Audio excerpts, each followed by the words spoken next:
नमस्कार, मी पंजाब डक हवामान अभ्यासक मुक्काम पोस्ट गुगळी धामणगाव तालुका शिरूर जिल्हा परभणी। मी आहे माझ्या गावातल्या शेतात आणि हे आहे माझं चण्याचं शेत। म्हणजे हरभरा करण्यासाठी हे आसुदी रान ठेवलेलं आहे, म्हणजे खाली रान ठेवलेलं आहे। असं रान ठेवल्याच्या नंतर त्या हरभऱ्याला जास्त उतार येतं म्हणून त्या ठिकाणी मी एक अंदाज देत आहे। तर आज सर्व शेतकऱ्याला सांगू इच्छितो, तुम्ही बघा आज हे परभणी जिल्ह्यातला आज 10 वाजलेत, 3 वाजून जवळपास 18 मिनिट झाले। तर कडक ऊन पडलेलं आहे आमच्या परभणी जिल्ह्यात।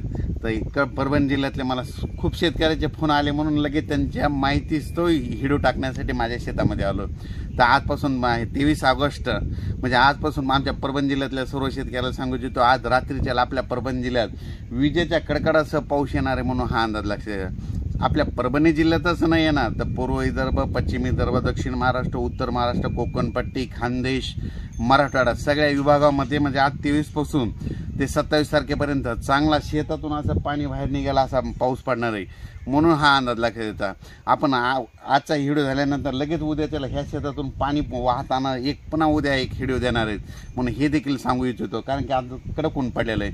तर आज राज्यात सांगायचं झालं तर म्हणजे नाशिक, धुळे, नंदुरबार, जळगाव, त्याच्यानंतर नगर जिल्हा, संगमनेर, त्याच्यानंतर शिर्डी, कोपरगाव, पैठण, त्याच्यानंतर इकडं सातारा, सांगली, सोलापूर, कोल्हापूर, त्याच्यानंतर बीड, जालना, संभाजीनगर, त्याच्यानंतर लातूर, उस्मानाबाद, त्याच्यानंतर नांदेड, हिंगोली, परभणी, हिंगोली, परभणी, त्याच्यानंतर यवतमाळ, वाशिम, पुसद, अकोला, वर्धा, वाशिम, नागपूर, भंडारा, गोंदिया, बुलढाणा, त्याच्यानंतर जळगाव, जामोद, सिल्लोड, कन्नड, त्याच्यानंतर चाळीसगाव, त्याच्यानंतर वैजापूर, फुलंब्री, सिंदखेड राजा, म्हणजे जवळपास आजपासून 23 पासून रात्रीच्याला म्हणजे हे जितक्या गावाचे नाव घेतले तितक्या भागात आज चांगला पाऊस येऊन जाणार आहे म्हणून हा अंदाज लक्षात। आजच नाही तर आज म्हणजे 23 ऑगस्ट पासून ते जवळपास 27 ऑगस्ट पर्यंत चांगला पाऊस शेतातून पाणी बाहेर निघणारा पाऊस येणार आहे।